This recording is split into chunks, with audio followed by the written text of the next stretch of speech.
जय हिंद दोस्तों, कैसे हैं आप सभी। मैं सूरज एक बार फिर से आप सभी का स्वागत करता हूं। कैसे हैं आप सभी और कैसे चल रही है आप सबकी पढ़ाई। उम्मीद है कि आप सब बहुत अच्छे होंगे और आपकी पढ़ाई बिल्कुल जबरदस्त तरीके से, बहुत ही शानदार तरीके से चल रही होगी। ठीक है, तो दोस्तों हम कंपाउंड इंटरेस्ट को खत्म कर चुके हैं और कंपाउंड इंटरेस्ट को बहुत ही शानदार तरीके से हमने खत्म किया। बहुत सारे प्रश्नों को हमने किया और उनके पीवाईक्यू में भी हमने कई सारे प्रश्नों को करके देखा और हमने ये सीखा कि जिस तरीके से प्रीवियस ईयर में क्वेश्चन आए हैं ठीक वैसा ही हमने पढ़ा है और उसी तरीके से हमने बहुत ही अच्छी प्रैक्टिस करी है। ठीक है, तो आज हम शुरू करने वाले हैं सिंपल इंटरेस्ट और सिंपल इंटरेस्ट में मैं आपको बिल्कुल नई अप्रोच देने वाला हूं यहाँ पर। ठीक है, कुछ नया सीखने को मिलेगा, बिल्कुल नया सीखने को मिलेगा।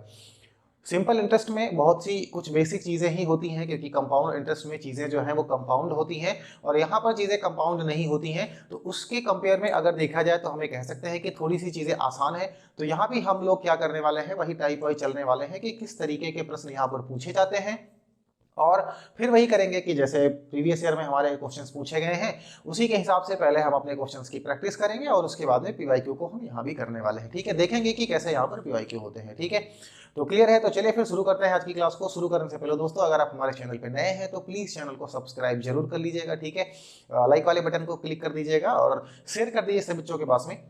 तो चलिए फिर शुरू करते हैं। तो क्वेश्चंस को शुरू करने से पहले सबसे पहले हम थोड़ा सा समझेंगे कि सिंपल इंटरेस्ट एक्चुअल में क्या होता है। वैसे तो आप सभी जान ही चुके होंगे क्योंकि कंपाउंड इंटरेस्ट आपने पढ़ा है। तो सिंपल इंटरेस्ट क्या होता है वो चीज आप समझ चुके हैं, लेकिन मैं जिस तरीके से आपको सिंपल इंटरेस्ट समझाना चाहता हूं वो चीज मैं आपको सबसे पहले बता दूं। और अच्छी बात यह है कि शुरू करते हैं। ठीक है, तो सिंपल इंटरेस्ट की अगर हम बात करें तो एक बेसिक सा फार्मूला होता है। उस फार्मूले को सबसे पहले हम देखते हैं और उसके बाद में हम चीजों पे काम करेंगे। क्लियर है। तो वो बेसिक सा जो फार्मूला है वो क्या है, हम सभी लोग ये जानते हैं कि हमने जब प्रॉफिट एंड लॉस पढ़ा, हमने जब डिस्काउंट पढ़ा, ठीक है, तो उसमें हमने आपको एक चीज हमेशा बताया था कि जिस भी चीज को हम खरीदते हैं उसको हमेशा हम 100 रुपए मानेंगे। क्लियर है। तो वैसे भी यहाँ पर हम क्या मानेंगे कि जो रुपए हम उधार लेते हैं किसी से या जो रुपए हम किसी को उधार देते हैं वो हमेशा कितना रुपया होगा, 100 रुपए हम मान करके चलेंगे। क्लियर है। तभी चीजें क्या होंगी, आसान हो पाएंगी। कैसे आसान हो पाएंगी समझते हैं। तो यहाँ पर हम बात करते हैं, देखो कुछ चीजें हमारे पास होती हैं। एक हमारे पास होता है पी जिसको हम मूलधन कहते हैं। हम क्या कहते हैं, इसको मूलधन कहते हैं। ठीक है, एक हमारे पास होता है ए जिसको अमाउंट कहते हैं, यानी कि हम इसको मिश्र धन कह सकते हैं। ठीक है, इसको हम क्या कहते हैं, मिश्र धन कहते हैं। ये दोनों बातें क्लियर हो गई। और उसके बाद में एक एसआई होता है जिसको हम सिंपल इंटरेस्ट कहते हैं या फिर हम साधारण ब्याज इसको कह सकते हैं। क्लियर है, ये क्या होता है, साधारण ब्याज होता है। ठीक है, तो ये साधारण ब्याज हो गया। फिर एक होता है आर जिसको हम रेट कहते हैं या हम दर कहते हैं, और एक होता है टी जिसको हम टाइम कहते हैं या फिर हम समय कहते हैं। इतनी सारी चीजें हैं जो आपको याद रखनी है और ये सारी चीजें आपको पता है। क्लियर है, इसमें कोई विशेष वो बात नहीं है। अब यहाँ पर एक बेसिक सा फार्मूला हमारे पास निकल करके आता है साधारण ब्याज का। ठीक है, साधारण ब्याज का एक बेसिक सा फार्मूला निकल करके आता है, साधारण ब्याज यानी एसआई, और इसको हम कहते हैं पी आर टी बटे में क्या होता है, 100 होता है। क्लियर है, पी आर टी बटे में क्या होता है, 100 होता है। ये बातें समझ में आ गई। आप ये सोच रहे होंगे कि सर आप ये फार्मूला हमको क्यों बता रहे हो, तो इसी फार्मूले से वो चीज हम बनाने वाले हैं जो चीज मैं आपको समझाना चाहता हूँ। ठीक है, जहां से जो सिंपल इंटरेस्ट की चीजें हैं वो क्या हो जाएंगी, बहुत ही आसान हो जाएंगी। तो अब देखो यहाँ पर एक बात हम समझते हैं। मैंने क्या बताया कि SI is equal to PRT by 100 होता है। ये फार्मूला आप सभी को पता है और अगर नहीं पता है तो अभी पता कर लीजिए। जहां पर P कुछ भी हो सकता है, R कुछ भी हो सकता है, T कुछ भी हो सकता है। ठीक है, बटे में 100 करेंगे तो चीजें क्या हो जाएंगी, SI बन जाएगी। ये बातें क्लियर है। अच्छा, यहाँ पर अगर हम एक बात मान लें, अगर हम यहाँ पर एक बात मान लें कि let P is equal to 100, यानी कि जो मूलधन है, मूलधन का मतलब वो पैसा जो हमने किसी से उधार लिया या वो पैसा जो हमने किसी को उधार दिया, भाई दोनों बातें हो सकती हैं। ठीक है, वो अगर 100 रुपए है तो P की वैल्यू को 100 यहाँ पर हम पुट कर देते हैं। अगर इस P की वैल्यू को 100 यहाँ पर हम पुट करेंगे तो जरा देखो SI कितना निकलेगा, तो ये हो जाएगा 100 इंटू में R इंटू में T और बटे में कितना होगा, 100। तो ये चीजें आपस में अगर कट जाएंगी तो हम कह सकते हैं कि जो SI होगा वो RT के बराबर होगा। क्या ये बात आपको बिल्कुल समझ में आ गई। ठीक है, यहां से एक नया रूल निकल करके आया। वो नया रूल क्या निकल करके आया है कि जो P है, P यानी मूलधन है, वो P अगर 100 रुपए के बराबर है उस सिचुएशन में जो हमारा सिंपल इंटरेस्ट होगा, एसआई होगा, वो आर टी, आर का मतलब रेट यानी दर और टी का मतलब समय, इन दोनों के गुणनफल के बराबर होगा। क्लियर है। अब ये बातें आपको थोड़ी सी कम अभी हजम हो रही होंगी। ठीक है, थोड़ी सी कम समझ में आ रही होंगी। ये चीजें तब समझ में आएंगी जब इस चीज को हम अभी यहाँ पर अप्लाई करेंगे। ठीक है, अभी जब यहाँ पर हम अप्लाई करके देखेंगे, अपने क्वेश्चंस को समझ के देखेंगे, तब ये बातें आपको और क्लियर हो जाएंगी। बस आपको एक बात ये समझ लेना है जो मैंने समझाया, अभी आप अपने दिमाग में रखो। हम जब प्रश्नों को करेंगे तो चीजें बहुत ही शानदार तरीके से आपको समझ में आएंगी। क्या है, जो हमारा P है वो अगर 100 है, यानी मूलधन को हमेशा 100 बनाना है, ठीक है। अगर नहीं है तो 100 बनाना है। हमको कैसे बनाना है वो चीजें हम आगे सीख रहे होंगे।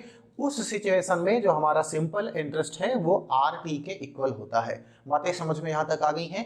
तो इसके बाद में हम चलते हैं, बस इतना ही है सिंपल इंटरेस्ट में, ठीक है, और कुछ विशेष नहीं है। इतनी चीजें अगर आपको समझ में आ गई तो हम सिंपल इंटरेस्ट के सभी प्रश्नों को बहुत ही शानदार तरीके से सीखेंगे, जिसमें आज की क्लास में ही 2-3 कॉन्सेप्ट मैं आपको सिखाऊंगा और आपको लगेगा कि हाँ बस इसके अलावा और कुछ हमको नहीं पढ़ना है, नहीं सीखना है, ठीक है। इसी कॉन्सेप्ट से आपके सारे के सारे प्रश्न यहाँ पर हल होने वाले हैं, ठीक है। तो चलिए फिर शुरू करते हैं। हम एक एक करके अपने प्रश्नों को देखेंगे और देखेंगे कि उनको हम कैसे लगाते हैं, और इस अप्रोच का जो मैंने अभी आपको समझाया है इसका हम किस तरीके से वहां पर इस्तेमाल करने वाले हैं, ठीक है। कोई दिक्कत नहीं है, बहुत ही अच्छे तरीके से हम इसको सीखेंगे, ठीक है। और समय बहुत ही कम बचा है पेपर में, तो अपनी जो तैयारी है उसको बहुत ही अच्छे तरीके से करते रहिए, ठीक है। कोई कमी मत छोड़िए, कोई कसर नहीं होना चाहिए। तो चलिए फिर हम शुरू करते हैं अब अपने प्रश्नों को, ठीक है। तो प्रश्न संख्या 1 हम देखते हैं सबसे पहले, ठीक है। अभी कुछ प्रश्न हैं जिनको हम थोड़ा सा स्लो चलेंगे, स्लो नहीं कह सकते, एक मॉडरेट स्पीड हम कहेंगे, ऐसे चलेंगे हम, ठीक है, ताकि आपको सारी चीजें, चूंकि अभी ये चैप्टर नया है और मैं आपको ऐसे ही समझा रहा हूँ कि आपने कभी नहीं पढ़ा हुआ, क्योंकि नई अप्रोच है। अगर आपने इस तरीके से कभी भी पढ़ा नहीं है तो आपको चीजें समझनी पड़ेंगी पहले, और एक बार जब आप चीजों को समझ जाएंगे तो प्रश्नों को हम स्पीड में भी कर सकते हैं, ठीक है। तो पहला प्रश्न देखिए, क्वेश्चन नंबर 1 क्लास का कैसा है सवाल। तो सवाल ने कहा है कि एक निश्चित राशि पर साधारण ब्याज 6% वार्षिक की दर से 10 महीने के लिए ₹400 है, तो मूल राशि क्या है, ठीक है। सवाल ने क्या कहा, मूल राशि क्या है, क्लियर है। अब बात यह है कि यहाँ पर हमको पता क्या है, उस चीज को सबसे पहले हम लिखते हैं, ठीक है। तो यहाँ पर देखो भैया, जो R है वो हमको पता है 6% पर ईयर, यानी ईयरली पता है, ठीक है। जो 6% है वो ईयरली, यानी कि इसको हम वार्षिक कह सकते हैं, क्लियर है, ठीक है। अब बात यह है कि सर एग्जाम में क्या हम सब ऐसे ही लिखेंगे, तो लिखेंगे नहीं, वहां पर हमको सजाना नहीं होता है, क्योंकि हम आपको पढ़ा रहे हैं। अच्छा एक चीज और है, एग्जाम में आप सजाओ चाहे ना सजाओ, लेकिन जब आप नोट्स को अपने बना रहे होंगे, किसी भी एग्जाम की तैयारी कर रहे हो, जब आप अपने नोट्स को बनाइए तो उसको जरूर अच्छे तरीके से सजाइए, ठीक है। सजाने का मतलब यह है कि सारी चीजें उसमें लिखिए, ताकि जब आप कभी भी रिवीजन करें, ठीक है, तो उसमें वो चीज आपको दिखे कि हाँ ये चीज है। कहीं ऐसा तो नहीं है कि जब आप आपने चीज़ों को पढ़ा तब आपने लिख लिया, बहुत ही कम चीज़ों को लिख लिया, ठीक है, और फिर जब आप उसका रिवाइज करने लगे तो पता चला कि अरे ये तो कहाँ से आ गया, ये कैसे हो गया, चीज़ें हमको समझ में नहीं आई। तो ऐसा नहीं होना चाहिए, ठीक है। ये चीज़ें हो गई। अच्छा इसके बाद में अगर हम बात करते हैं, ठीक है, इसके बाद में अगर हम बात करते हैं किसकी, टाइम की, ठीक है, टाइम की बात करते हैं तो टाइम हमको दिया गया है 10 मंथ का, ठीक है, 10 मंथ का दिया गया है, यानी कि हम कह सकते हैं महीने, यानी 10 महीने का समय हमको दिया गया है। लेकिन बात यह है कि ये जो R है वो वर्ष में है, तो 10 महीने को हम क्या करेंगे, वर्ष बना लेंगे। वर्ष कैसे बनेगा ये, तो इसको हम 10/12 क्या कर लेंगे, वर्ष। 10/12 क्या हो जाएगा, वर्ष हो जाएगा। भाई कितने भी महीने दिए गए हो उसको अगर 12 से भाग कर देंगे तो वो वर्ष बन जाता है, क्योंकि 12 महीने होते हैं एक साल में। ये बातें क्लियर है, ठीक है। इसके बाद में जो यसाई हमको दिया गया है वो हमको दिया गया है 400 रुपीज, ठीक है। जो सिंपल इंटरेस्ट साधारण ब्याज है वो 400 रुपए दिया गया है। अभी सवाल ने हमसे पूछा है कि मूल राशि क्या है, यानी P की वैल्यू हमको चाहिए।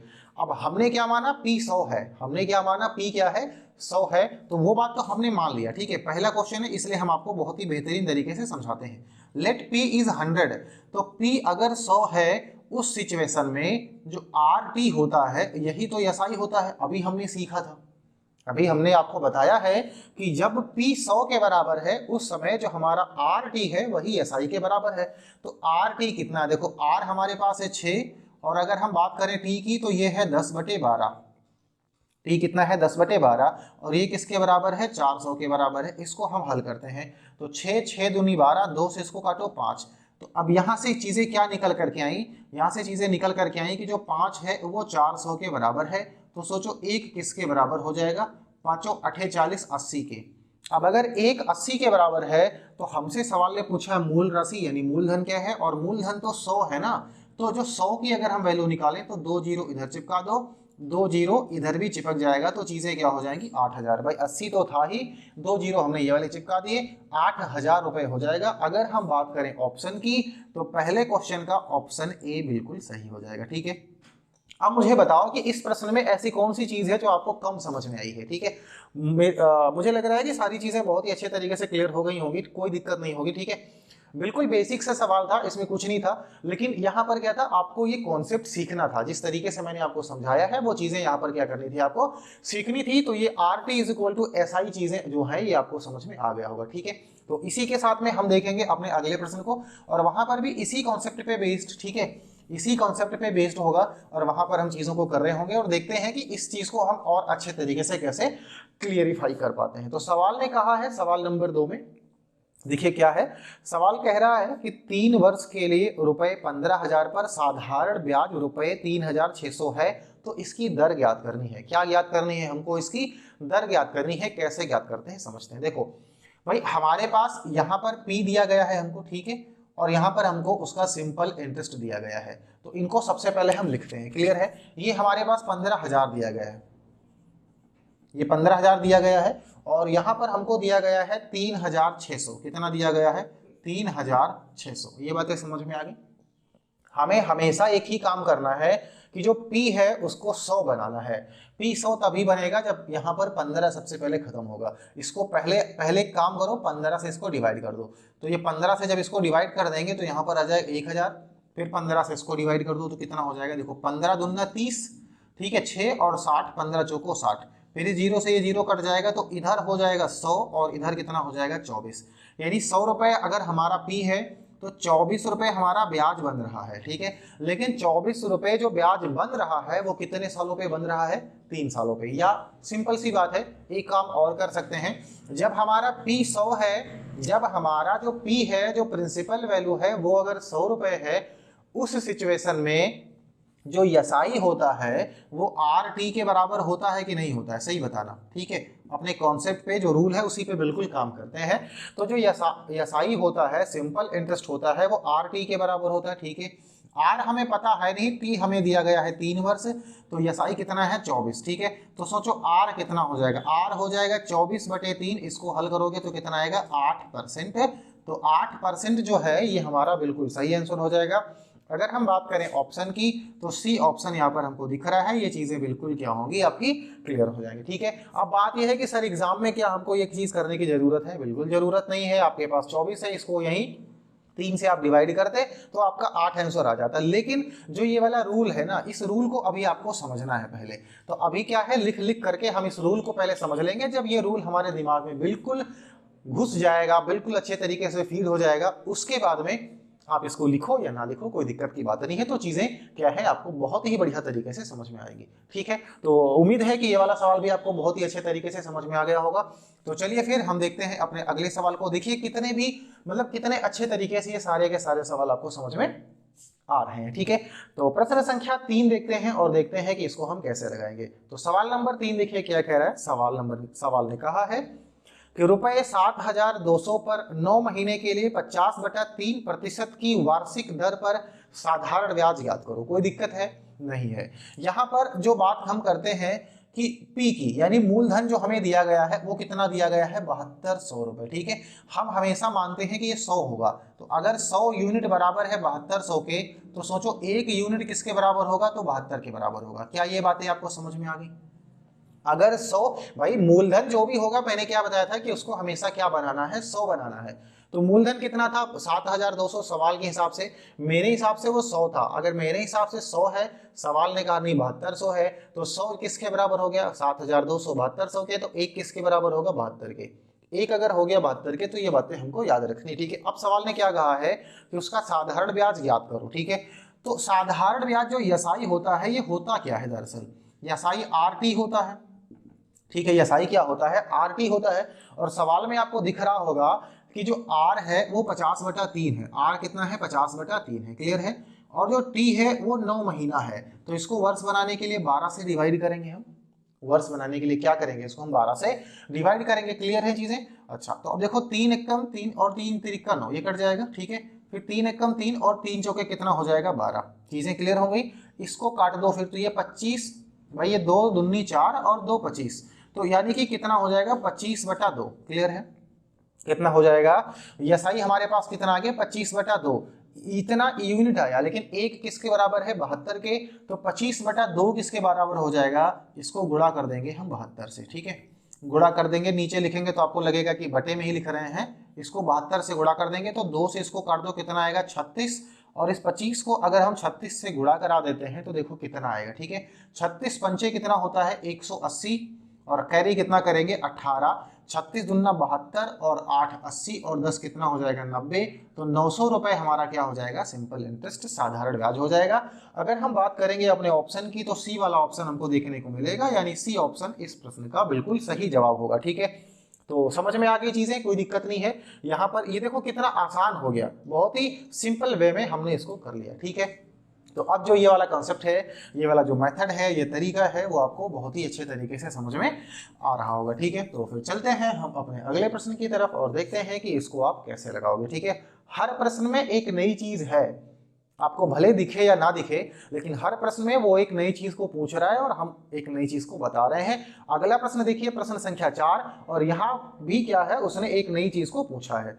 तो प्रश्न संख्या 4 देखिए हम कैसे लगाएंगे। सवाल ने कहा है कि यदि रुपए 12,000 किसी साधारण ब्याज की दर से 3 वर्ष के बाद में 15,000 हो जाते हैं तो दर ज्ञात करो। क्या ज्ञात करनी है, दर ज्ञात करनी है। तो यहाँ पर सवाल ने क्या कहा, ये पी हमको दिया गया है और यहाँ पर हमको अमाउंट दिया गया है। ये कितना था 12,000 था। ठीक है, और अमाउंट हमको कितना दिया गया है 15,000 दिया गया है। ठीक है, ये 12,000 है और ये क्या है 15,000 है। बातें समझ में आ गई। दर हमको पता करनी है और समय कितना दिया गया है 3 वर्ष दिया गया है। कैसे पता करेंगे, पी हमेशा 100 बनाना है। ठीक है ना, पी को क्या बनाना है 100 बनाना है। तो इसको सबसे पहले काम करते हैं, 12 से हम इसको डिवाइड कर देते हैं। अब 12 से अगर इसको डिवाइड करेंगे तो देखो 12 से ये कट जाएगा, एक आएगा और 3 जीरो। क्लियर है। अच्छा, 12 से इसको डिवाइड कर दें तो 12 एकम कितना हो जाएगा 12, बचेगा 3 तो 30 हो जाएगा। यहाँ पर 12 दूना 24, 6 बचेगा 60, 12 पंचे 60 और ये जीरो, ये कट जाएगा तो इधर आ जाएगा 100 और इधर कितना आ जाएगा 125। यानी कि हमने उधार दिया था या लिया था 100 रुपए और हमें देना कितना है 125 रुपए। तो क्या यहाँ पर हम एक चीज और निकाल सकते हैं, कहोगे क्या सर जी यसाई, तो यसाई कितना निकल करके आएगा 25 रुपए। यसाई क्या है, यसाई का मतलब है कि जो हमने ब्याज दिया। ठीक है, सिंपल इंटरेस्ट साधारण ब्याज। ठीक है भाई, 125 रुपए ही तो ज्यादा हुआ, तो 25 रुपए हम क्या दे रहे हैं, उसको ब्याज दे रहे हैं। अब 25 रुपए जो ब्याज है भाई, पी हमारा 100 है। इस सिचुएशन में जो यसाई होता है वो आर टी के बराबर होता है। तो आर टी हमारा कितना है 25 रुपए है। ठीक है, लेकिन सवाल ने कहा है कि 3 साल में हमको इतना मिल रहा है, तो आर गुणे कितना हो जाएगा 3 और ये बराबर है 25 के, तो आर किसके बराबर हो जाएगा, तो 25 बटे कितना हो जाएगा 3% के। ठीक है, 25/3% के बराबर हो जाएगा। और अगर हम बात करते हैं ऑप्शन की तो बी नंबर वाला जो ऑप्शन है बिल्कुल सही हो जाएगा। तो B option is the clear. ठीक है, बी ऑप्शन क्या हो जाएगा द राइट आंसर। ठीक है, बी बिल्कुल सही जवाब होगा। तो ये वाला सवाल भी आपको समझ में आ गया होगा। ठीक है, अगर हमको मिश्र धन दिया गया है तो भी कोई दिक्कत नहीं है। बहुत ही अच्छे। तो हम बढ़ते हैं फिर अपने अगले प्रश्न की तरफ, और अगले प्रश्न में भी आप एक नई चीज सीख रहे होंगे। तो प्रश्न संख्या 5 देखिए क्या कह रहा है। ठीक है, सवाल बहुत अच्छा है। सवाल देखिए क्या कहा है। सवाल कह रहा है किसी निश्चित राशि पर 6 वर्ष में 4% वार्षिक ब्याज की दर से लिया गया मूलधन से जो ब्याज लिया गया है ना, वो मूलधन से 456 रुपए कम है, मूलधन ज्ञात करो। ठीक है, एक बार सवाल फिर से समझ लेते हैं। किसी निश्चित राशि पर 6 वर्ष में 4% वार्षिक ब्याज की दर से लिया गया साधारण ब्याज मूलधन से 456 रुपए कम है। ठीक है, मूलधन से कितना कम है 456 रुपए। कैसे लगाएंगे चीजों को समझते हैं। देखो यहां पर अगर हम बात करें टी की तो वो 6 वर्ष हमें दिया गया है। अगर हम बात करें आर की तो ये 4% प्रति वर्ष दिया गया है। ठीक है, वार्षिक रूप से। अच्छा, तो अब देखो ये P है और यहाँ पर यसाई है। अगर P हमारा 100 है तो जो यसाई होता है वो क्या होता है, वो R गुणे T के बराबर होता है। यानी ये 4 गुणे 6 या 6 गुणे 4, यानी ये कितना हो जाएगा 24। अगर ये 100 है तो ये 24 है। ये बातें समझ में आ गई। ये यसाई है। कम कितना है, अगर हम बात करें तो 100 में से अगर हम 24 निकाल देंगे तो 76 रुपए कम है। जो हमारा साधारण ब्याज है वो हमारे मूलधन से कितना कम है, 76 रुपए कम है मेरे हिसाब से। लेकिन सवाल ने कहा नहीं भैया वो 456 रुपए कम है, आपको दिखा नहीं अच्छे से। हमने कहा अच्छा 456 रुपए कम है, अच्छा तो कोई बात नहीं, हम क्या करते हैं हल कर लेते हैं। कैसे हल करेंगे, देखो 19 से काट देते हैं, तो 19 चौके 76, इसको काट दो, 19 दूना कितना हो जाएगा 38, 19 दूना कितना हो जाएगा 38, 7 बचेगा तो 76 हो जाएगा, 19 चौके 76, 4 एकम 4 और 4 छाके 24, तो एक की वैल्यू कितनी आ गई 6 आ गई। अगर हम बात करें अपने मूलधन की, तो मूलधन तो हमारा 100 रुपए है, तो 100 की वैल्यू कितनी हो जाएगी, 2 जीरो चिपका दो तो 600 रुपए हमारा आंसर हो जाएगा। और ये बिल्कुल हमारा सही आंसर होगा, ठीक है, गलत आंसर कभी होता ही नहीं है। तो अगर हम बात कर लें फिर अपने ऑप्शन की, तो ऑप्शन ए इस सवाल का बिल्कुल सही जवाब होगा, ठीक है, ऑप्शन ए क्या हो जाएगा, बिल्कुल सही जवाब हो जाएगा, ठीक है। तो क्या चीजें समझ में आ गई, बहुत अच्छे। अब देखो इस तरीके के सवालों में भी कोई दिक्कत नहीं है, अगर वो कम पूछ रहा है या कभी कभी ये भी दे सकता है कि जो मूलधन है वो उससे के साधारण ब्याज से इतने रुपए ज्यादा है, तो कोई दिक्कत नहीं है भाई, ये 76 कम था, अगर इसकी बात करें तो इससे ये 76 ज्यादा है, तो कोई दिक्कत नहीं है। क्लियर है, बहुत अच्छे। तो प्रश्न संख्या जो 5 है ये भी आपको समझ में आ गया। तो चलिए फिर हम बढ़ते हैं अपने अगले प्रश्न पर और अगले प्रश्न को देखते हैं कि कैसे हम करने वाले हैं। तो प्रश्न संख्या 6 देखिए क्या कह रहा है। सवाल नंबर 6 ने कहा है कि 12% वार्षिक ब्याज की दर से 9 वर्ष में लिया गया साधारण ब्याज मूलधन से 1200 रुपए ज्यादा है, 9 वर्ष के अंत में मिश्र धन ज्ञात करो। सवाल ने क्या कहा है कि मिश्र धन ज्ञात करो, ठीक है। यहाँ पर सवाल ने कहा क्या है कि जो साधारण ब्याज है ना वो मूलधन से 1200 रुपए ज्यादा है, कितने सालों में, 9 वर्ष में, और रेट कितना है 12% का है, ठीक है। तो जो आर की बात करें वो है 12% का, ठीक है। और अगर हम समय की बात करें तो ये है 9 वर्ष का, यानी 9 ईयर का हमको दिया गया। तो हम मान लेते हैं ये पी है और ये क्या है, यसाई है। पी अगर हमारा 100 है तो उस समय जो यसाई हो जाएगा वो हो जाएगा 12 गुणे 9, क्लियर है। तो ये हमारा 100 आएगा और ये कितना हो जाएगा 108 हो जाएगा। क्या बातें समझ में आ रही है। एक बात समझना, एसआई हमेशा आर गुणे टी के बराबर होगा। अगर पी 100 है तो इस बात को बिल्कुल अपने दिमाग में भर लेना, इसमें कोई डाउट नहीं होना चाहिए, समझ रहे हैं ना। हाँ, तो अब ये चीजें होंगी 108, तो 100 से ये कितना ज्यादा है, 8 ज्यादा है, कितना ज्यादा है 8 ज्यादा है मेरे हिसाब से। लेकिन सवाल ने क्या कहा, नहीं भैया 1200 ज्यादा है, कितना ज्यादा है 1200 रुपए क्या है ज्यादा है, ठीक है। तो अब क्या करने वाले हैं हम, एक यूनिट की वैल्यू निकाल लेते हैं। तो 8 एकम कितना हो जाएगा 8 हो जाएगा, ठीक है। तो ये कितना हो जाएगा 15 8 120 होता है 150, तो एक की वैल्यू कितनी आ गई 150 आ गई। सवाल ने पूछा है मिश्र धन ज्ञात करो। मिश्र धन क्या होता है, मिश्र धन यानी अमाउंट का मतलब होता है जो पैसा हमने लिया है वो, और प्लस मतलब जो उधार हमने लिया वो, और प्लस उस पर जितना रुपया ब्याज बनेगा वो। तो देखो अमाउंट क्या बनेगा यहाँ पर, अगर हम बात कर ले अपने अमाउंट की तो क्या बनेगा भाई, 100 रुपए तो हमने उधार लिए थे वो, और 108 रुपए हम उसको ब्याज दे रहे हैं वो, तो कुल मिलाकर के कितना बन जाएगा, तो ये बन जाएगा 208 रुपए, ठीक है। तो एक की वैल्यू अगर इतनी है तो हमको वैल्यू निकालनी है 208 यूनिट की। तो कैसे निकालेंगे, इसको क्या करने वाले हैं 150 से गुणा करा देंगे। तो 150 से गुणा कराने का मतलब ये है कि इसको हम गुणा करा देते हैं 15 से। तो सबसे पहले तो एक जीरो लिख लेते हैं ये वाला, बाकी 15 से गुणा करा देते हैं। 15 अट्ठे कितना हो जाता है 120, फिर कितना आएगा 12, फिर जीरो में तो कोई बात नहीं है, तो 12 का 2 1 आएगा, 15 दूना 30 और एक कितना हो जाएगा 31, तो 31,200 कितना हो जाएगा 31,200। अगर हम बात करें अपने ऑप्शन की तो ये बी नंबर में हमको दिख रहा है, इसलिए जो बी नंबर वाला ऑप्शन है वो बिल्कुल सही हो जाएगा, ठीक है। जो बी नंबर वाला ऑप्शन है वो क्या हो जाएगा, बिल्कुल सही जवाब हो जाएगा, समझ गए। अब देखो इस तरीके का प्रश्न भी अगर वो पूछता है तो कोई दिक्कत नहीं, इसके पहले हमने कम वाला देखा और उसके बाद में फिर हमने ज्यादा वाला भी देख लिया, ठीक है। तो बहुत अच्छे, फिर हम बढ़ते हैं अपने अगले प्रश्न की तरफ और देखते हैं कि अगला प्रश्न हम कैसे लगाएंगे। अगले प्रश्न में भी एक नई चीज हमको देखने को मिलेगी, ठीक है। तो अगला प्रश्न, प्रश्न संख्या 7, देखिए सवाल इसमें क्या कह रहा है और इसको आप किस तरीके से सोच रहे होंगे, ठीक है। इसको आप किस तरीके से सोच रहे होंगे और मैं आपको इसको किस तरीके से बताने वाला हूं। तो सवाल नंबर 7 कह रहा है कि यदि वार्षिक ब्याज की दर पर 16%, यानी कि वार्षिक ब्याज की जो दर है वो 16% से 18% हो जाती है, तो रुपए 4000 पर 6 वर्ष में कितना ज्यादा ब्याज प्राप्त होगा, कितना ज्यादा ब्याज प्राप्त होगा। यानी कि पहले उसने 4000 रुपए को 16% पर दिया हुआ था, ठीक है। कितने वर्ष में? 6 वर्ष में। अभी उसने क्या किया? 18% पर दे दिया। तो मुझे एक बात बता दो कि 100 रुपए पर पहले वो कितना लेता था? 16 रुपए। अभी कितना लेने लगा? 18 रुपए। कितना ज्यादा लेने लगा? 2 रुपए 100 रुपए पर ज्यादा लेने लगा। ठीक है, कोई बात नहीं है। जो यहाँ पर मूलधन है P, वो हमें दिया गया है कितना? 4000। हम मानते नहीं, 100 है। 100 की वैल्यू कितनी है? 4000 है। ठीक है, तो 1 की वैल्यू कितनी हो जाएगी? 40। 1 की वैल्यू कितनी हो जाएगी? 40 हो जाएगी। ठीक है, कोई बात नहीं है। अब देखना यह है ना कि ब्याज कितना होगा। तो ब्याज कितना होगा भैया? देखो, जो बढ़ोतरी है वो कितनी है? तो हम कह सकते हैं सर 18% से 16% को घटा दोगे तो 2% की बढ़ोतरी आ गई। और बात करते हैं अगर हम समय की, ये बढ़ा हुआ ब्याज दर है, बढ़ा ब्याज दर, क्लियर है। अच्छा, समय हमको दिया गया है 6 वर्ष का। ठीक है, इस सिचुएशन में जो हमारा एसआई बनेगा, सिंपल इंटरेस्ट बनेगा, वो हो जाएगा 6 गुणे 2 बराबर में कितना होगा? 12।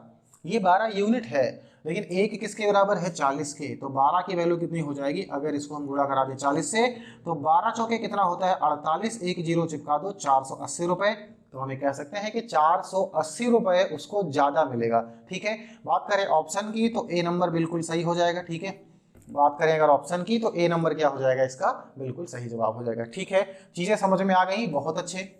ऐसे ही बहुत सारे प्रश्न हैं हमारे पास में, और मैं आपको बता दूं कि आपके एग्जाम में भी ऐसे ही प्रश्न पूछे जाएंगे। वो कैसे पता चलेगा कि सर ऐसे ही प्रश्न पूछे जाएंगे? वो तब पता चलेगा जब आप पीवाईक्यू को करेंगे। ठीक है, तो उसके लिए थोड़ा सा वेट करिए, पहले सीख लीजिए चीजों को। ठीक है, अच्छा, अब मुझे एक बात ये बताइए कि मैंने जो आपको एक तरीका बताया, क्या ये सभी प्रश्न उसी फॉर्मेट पे, उसी मेथड पे लग रहे हैं कि नहीं लग रहे हैं? लग रहे हैं ना, जबकि हम टाइप को चेंज भी करते रहते हैं, यानी कि क्वेश्चन में जो चीजें वो पूछ रहा है उसको हम बीच बीच में बदलते रहते हैं, लेकिन हमारा कॉन्सेप्ट एक ही है, उसी पे सारे सवाल लग जाते हैं। तो बात यहाँ पर कोई कॉन्सेप्ट वाली नहीं है, ना कोई रूल वाली है। बात यहाँ पर यह है कि जो सिंपल इंटरेस्ट होता है, आपने उसी चीज को समझ लिया है। ठीक, तो चलिए फिर आइए अगले प्रश्न पे चलते हैं, देखते हैं सवाल नंबर 8 क्या कह रहा है। सवाल नंबर 8 ने कहा है, किसी निश्चित राशि पर 3% वार्षिक ब्याज की दर से 6 वर्ष में लिया गया ब्याज रुपए 144 है। यदि ब्याज की दर को बढ़ाकर 5% कर दिया जाए तो नया ब्याज बताओ कितना होगा। ठीक है, नया ब्याज बताओ कितना होगा। अब बात यह है कि मूलधन हमें नहीं पता है कितना, मूलधन हमें नहीं पता है कितना है, तो कैसे लगाएंगे? क्या मूलधन निकलना यहाँ पर हमारे लिए जरूरी है? जरूरी क्यों है? 100 रुपए है तो है, 100 रुपए है मूलधन, मतलब है। तो कैसे लगाएंगे भाई? P इज इक्वल टू 100, ये हमने माना। ठीक है, ये हमेशा मानते हैं हम, होता ही है। अच्छा, उस सिचुएशन में जब R हमको दिया गया है 3% का, ठीक है, और जो टाइम है वो हमको दिया गया है कितना? 6 वर्ष का। ठीक है, तो जो RT है वो किसके बराबर हो जाएगा? SI के, और जो SI है ये हमको दिया गया है 144, और RT कितना हो जाएगा तनिक बताओ तो? RT जो है वो कितना हो जाएगा भैया? ये हो जाएगा 3 गुणे 6 यानी 18। तो 18 किसके बराबर है? 144 के। तो एक यूनिट किसके बराबर हो जाएगा? 8 के। 18 ठीक कितना होता है? 144। ठीक है, तो एक बराबर हो जाएगा 8 के। क्लियर है? अच्छा, अब बात यहाँ पर यह है कि क्या सर हम 100 यूनिट की वैल्यू निकालें पहले मूलधन?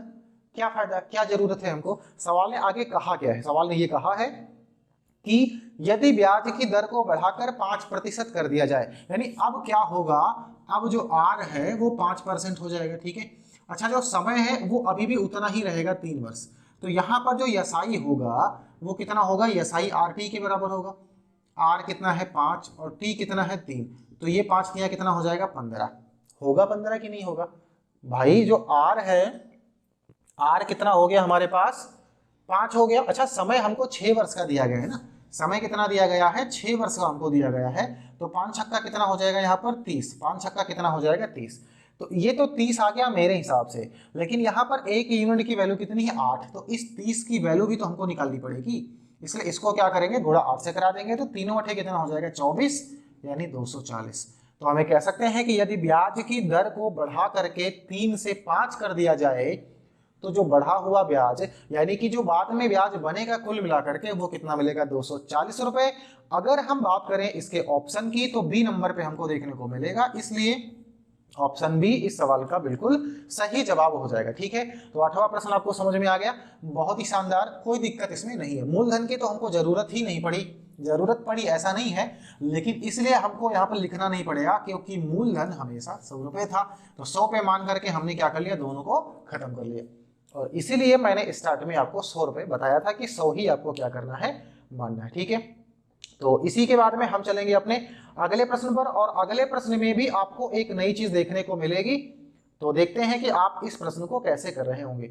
हमने कंपाउंड इंटरेस्ट में भी ऐसे सवालों को लगाया और आपको बहुत ही अच्छे तरीके से वहां पर समझ में आए होंगे, लेकिन यहां पर बिल्कुल अलग मेथड है कंपाउंड इंटरेस्ट के कंपेयर में। तो इसको कैसे लगाने वाले हैं उस चीज को आप समझिए। सवाल ने कहा है एक राशि साधारण ब्याज पर 8 वर्ष में 2 गुना हो जाती है, प्रति वर्ष ब्याज की दर क्या है। एक राशि है वो 8 वर्ष में 2 गुना होती है, तो कैसे लगाएंगे चीजों को समझते हैं। देखो यहां पर हम क्या लिखते हैं, समय।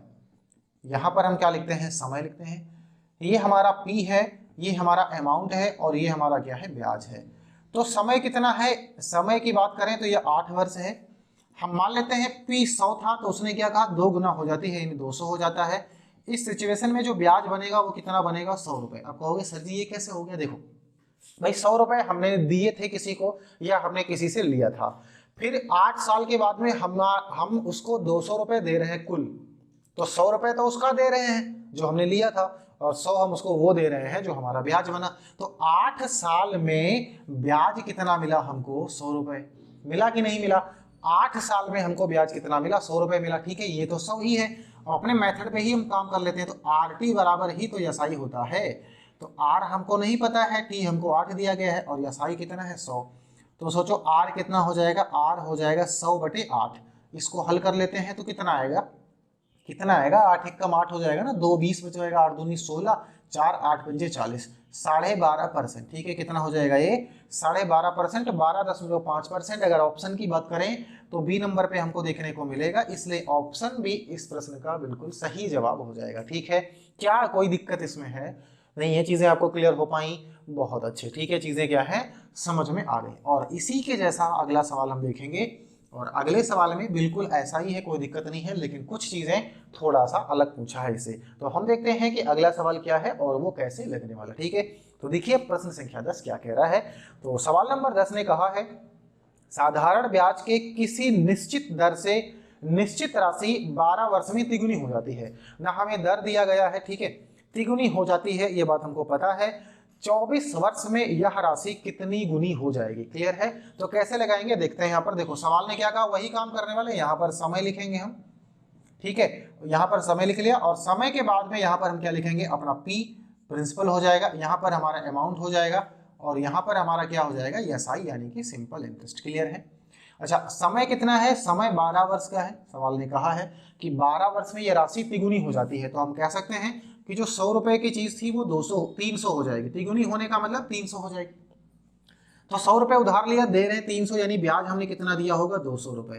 क्लियर है, ब्याज हमने कितना दिया होगा, 200 रुपए। कितने साल में, 12 साल में। सवाल ने पूछा है कि 24 वर्ष में यह राशि कितने गुना हो जाएगी। तो मुझे एक बात बताओ, अगर हम बात करते हैं 24 वर्ष की, ठीक है, तो मुझे एक बात बताओ, चूंकि हम जानते हैं कि साधारण ब्याज कंपाउंड तो होता है नहीं, चीजें हमेशा इक्वल चलती हैं। तो अगर 12 साल में चीजें 200 बढ़ी हैं, 24 कैसे होगा, इसका 2 गुना, तो ब्याज भी 2 गुना हो जाएगा, यानी ब्याज कितना हो जाएगा, 400 रुपए। तो अब मुझे एक बात बताओ, पी कितना था पहले, 100, तो पी तो अभी भी 100 ही रहेगा, और ब्याज मिला 400, तो अमाउंट कितना बन जाएगा हमारा, 500 रुपए बन जाएगा। ठीक है, ये है भाई, 100 रुपए पहले था, अभी भी 100 रुपए ही है, बस समय 12 से 24 साल हो गया।